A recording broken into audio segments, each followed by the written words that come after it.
تاریخ فرشتہ ہندوستان کا ایک مورخ گزرا ہے، ہندوستان کے چپے چپے کا حال لکھا ہے. اس نے اس مہاراجا کا ذکر کیا ہے جو ستاروں کی گردش دیکھنے کے لیے چھت پہ چڑھ گیا تھا اور اچانک گھبراتا ہوا نیچے اتر گیا اور بال بچوں اور وزراء کو کہا کہ چاند کے اندر حادثہ ہو گیا، چاند 2 ٹکڑے ہو گیا. وہ تاریخ جو محمد بن قاسم فرشتہ نے نقل کیا ہے تاریخ فرشتہ میں، وہ بعین ہی وہی تاریخ ہے جو الروض العنف میں محدث سہیلی نے اور ابن ہشام نے سیرت میں اور زرقانی نے شرح مواہب میں اور ابن عبد البر نے الاستیاب میں اور کبار محدثین اور جلالت شان کے علماء نے جو آپ کے شک کے قمر کا سال مہینہ دن لکھا ہے، یہ ایک ہی تاریخ آ رہی ہے.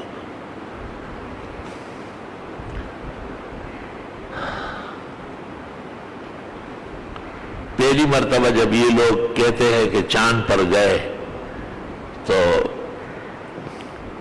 اس سائنسدان نے کہا کہ عجیب بات ہے کہ چاند کا جو کرہ ہے اس کے درمیان میں دراڑ ہے اور ایسا لگتا ہے کہ کسی دن کسی زمانے میں یہ 2 ٹکڑے ہو چکا ہے.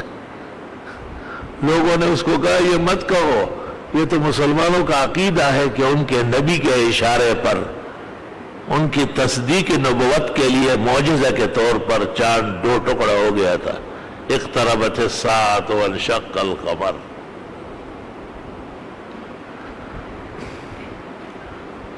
پھر جب وہ وہاں مختلف جگہوں میں دیکھتا گیا تو اس نے کہا بعض خطرناک قسم کے اندھیری جگہ ہیں اور بہت ہی بلند پہاڑ ہے چاند میں، اور بس وہاں سے ایک ہی آواز آتی ہے کہ محمد الرسول اللہ، محمد الرسول اللہ. وہ تو انگریز تھا اور غیر مسلم تھا، وہ کیا جانتا تھا. اس نے کئی انٹرویو میں کہا اور کسی ملک سے گزر رہا تھا اور اذان ہو رہی تھی، جب محمد الرسول اللہ مؤذن نے کہا تو اس نے کہا ٹھہرو ٹھہرو، یہ تو وہی نعرے لگ رہے جو چاند میں لگ رہے تھے. امریکہ نے پہلے اس کو سمجھایا کہ یہ مت کہو، یہ مسلمانوں کے مذہب کو اپروچ کرتا ہے، لیکن جب وہ نہیں مانا تو اس کو پاگل قرار دے دی اور بعد میں اس کو قتل کرا دیا.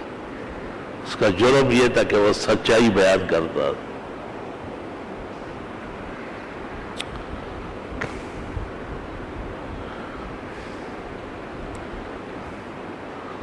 آپ کا بھی جب مطلع صاف ہو نا، بالکل چمکتا ہوا روشن مطلع ہو، تو آپ اسے دیکھیں اس میں ایک درخت نظر آتا ہے. طبرانی میں جابر کی حدیث ہے کہ یہ چھٹی جنت، جنت الماوا کے درخت دروازے کے اندر کا درخت ہے، وہاں سے یہ شیشے میں نظر آ رہا ہے چاند میں. اس شخص کے بیان میں یہ ہے کہ اس درخت نے مجھے حیرت میں ڈالا ہے، جہاں جاتا ہوں ایک جیسے نظر آتا ہے. وہ اس لیے کہ وہ چاند کے اندر نہیں ہے، چاند میں تو اس کا نقشہ نظر آیا ہے. وہ 2-3 طالب علموں نے آم خریدے، بڑے بڑے شجابات کے اچھے آم.